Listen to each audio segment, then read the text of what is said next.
Hello everyone. आज मेरी YouTube का पहली क्लास है, तो मैं आपको बताने जा रहा हूँ एटम के बारे में। सब्जेक्ट आपका केमिस्ट्री है। ये वीडियो फर्स्ट है और ये मेरा नाम हुआ। ये वीडियो है क्लास 10, 12 तथा कॉम्पिटिटिव छात्रों के लिए। मैं इस चैप्टर का कुछ ऑब्जेक्टिव क्वेश्चंस भी जरूर कराऊंगा, तो आप इस वीडियो में बने रहिए। देखिए, समझते हैं एटम के बारे में। एटम क्या होता है?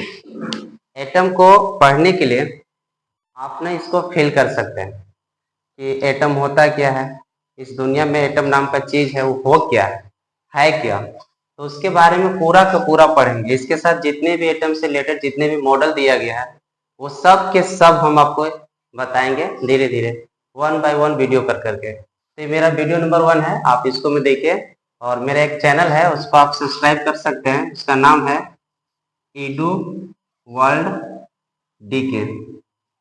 आप इस चैनल को सब्सक्राइब कर सकते हैं, ठीक है। बाकी चलिए इस क्लास को स्टार्ट करते हैं। एटम मीन्स होता है परमाणु। एटम मीन्स होता है परमाणु। और ये परमाणु जो शब्द है सबसे पहली बार दिया गया था हमारे इंडियन भारतीय महर्षि थे, जिनका नाम था महर्षि कणाद। तो हम लिखे हैं एटम का मतलब होता है परमाणु, और ये सबसे पहली बार नाम दिया गया था महर्षि कणाद के द्वारा। परमाणु को अगर हम संधि विच्छेद करते हैं तो इसे दो भाग में तोड़ सकते हैं, एक परम और प्लस में अणु। परम का मतलब होता है फाइनल या अल्टीमेट, ऐसा चीज जो बिल्कुल फाइनल हो, जिससे हम दोबारा कुछ कर ही नहीं सकते हैं। और अणु का मतलब होता है पार्टिकल, जो कण।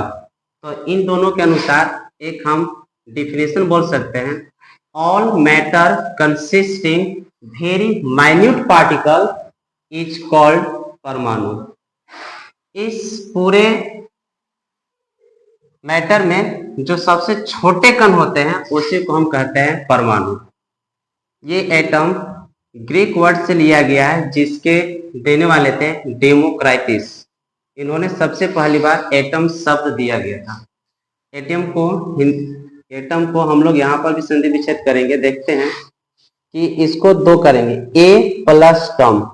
ए का मतलब होता है नोट, ए का मतलब होता है नोट, और टर्म का मतलब होता है कट या डिवाइड। टर्म का मतलब कट या डिवाइड। तो इसके अनुसार भी एक अच्छा खासा डिफिनेशन हो जाता है एटम का। एटम मीन्स इनडिविजिबल या अनकटेबल। इसका मतलब हुआ कि एटम जो है न उसको हम देख सकते हैं और न ही उसको हम काट सकते हैं। मतलब वो एक तरह से अविभाज्य है, मतलब उसको किसी भी रूप में हम तोड़ नहीं सकते हैं। एटम इस दुनिया का सबसे छोटा पार्ट है, छोटा कण है, जिसको हम किसी भी अलग अलग हिस्सा में बांट नहीं सकते हैं।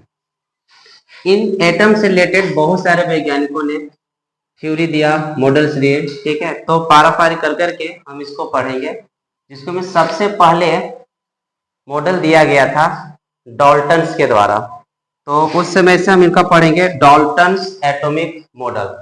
डाल्टन्स एटॉमिक मॉडल ये सबसे पहले दिया गया था 1808 ईस्वी में। इनके अनुसार परमाणु का डिफिनेशन क्या है, देखिए। Atom is a smallest particle of the nature, it may और may not have independent existence. मतलब ये कभी स्वतंत्र अवस्था में हो सकते हैं और स्वतंत्र अवस्था में नहीं भी हो सकते हैं। इसका मतलब हुआ कि जो परमाणु है ये पूरे नेचर का सबसे छोटा कण है, जो फ्री अवस्था में रह भी सकता है और फ्री अवस्था में नहीं भी रह सकता है। जैसे एग्जांपल के तौर पर मैंने यहाँ पे दिया है हीलियम, आयरन, एल्युमिनियम और पारा, जिसको जी बोलेंगे। कैन फ्री एग्जिस्टेंस, ये फ्री अवस्था में रह सकते हैं।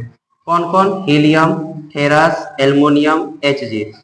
परंतु जो हाइड्रोजन है, ऑक्सीजन है, क्लोरीन है, ये कभी भी कैन फ्री एग्जिस्टेंस, ये कभी फ्री अवस्था में रह ही नहीं सकते हैं।